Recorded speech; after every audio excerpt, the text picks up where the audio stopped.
Hello बेनो, जय श्री कृष्ण। मारी यूट्यूब चेनल में आप सर्वेનું स्वागत છે। અને આજે આપણે બનાવશું કાઠિયાવાડી બાજરાના રોટલા, ખીચડી અને કઢી। એના માટે મેં આ બે મરચાં, લસણ અને આદુની પેસ્ટ બનાવીશ। અને આ છે મસાલો, તજ, લવિંગ ને બાદિયા ને સૂકું મરચું। આ છે વઘાર માટે લીમડો અને આ છે ચણાનો લોટ। આ આપણે ગામડેથી છાશ આવી હતી જાજી, અને હંમેશા કઢી બનાવવી હોય તો ખાટી છાશનો ઉપયોગ કરીએ, પછી એમાં થોડુંક આપણે ગોળ નાખીએ તો કઢી મસ્ત બને।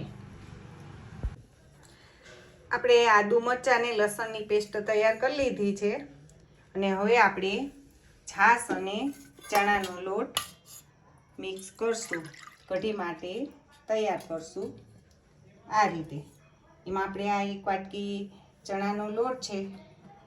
ચણાનો લોટ પણ સરસ ઓરિજિનલ ચણા મેં ઘરે દાળ બનાવી હતી અને એનો લોટ છે, એટલે આજે ઘરની છાશ અને ઘરનો લોટ તો કઢી થશે મસ્ત।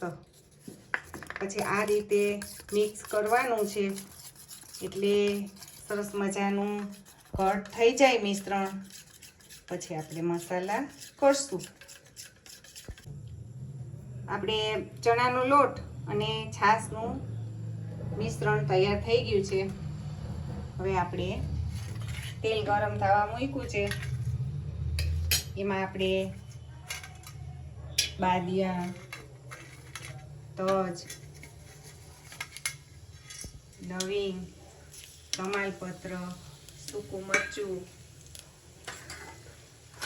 અને કઢીમાં આપણે મેથીનો વઘાર કરીએ એટલે ટેસ્ટ ઓર વધી જાય।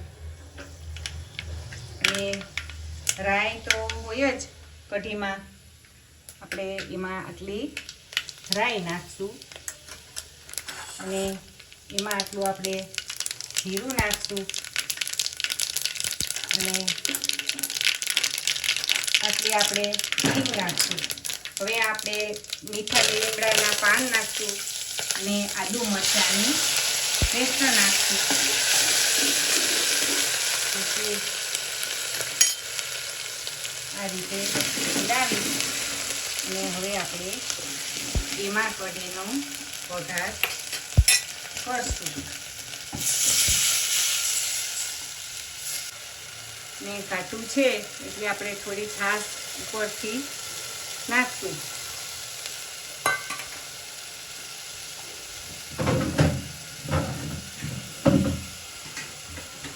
હવે એમાં આપણે 1 ચમચી હળદર નાખશું અને 1 ચમચી સ્વાદ મુજબ નમક નાખશું અને થોડું લાલ મરચું નાખશું અને આ ગરમ મસાલો નાખશું। અને છાશ ખાટી છે એટલે આપણે થોડોક એમાં ગોળ નાખશું અને આ રીતે હલાવશું।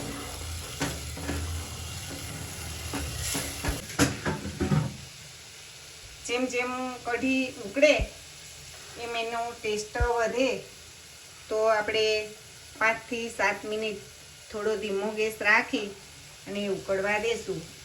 પહેલાં આપણે એક ઉફાણું આવી જાય ત્યાં સુધી ફાસ રાખશું અને એક ઉફાણું આવે પછી થોડો ધીમો ગેસ કરી નાખશું અને 5 મિનિટ સુધી ધીમા ગેસે ચડવા દેશું।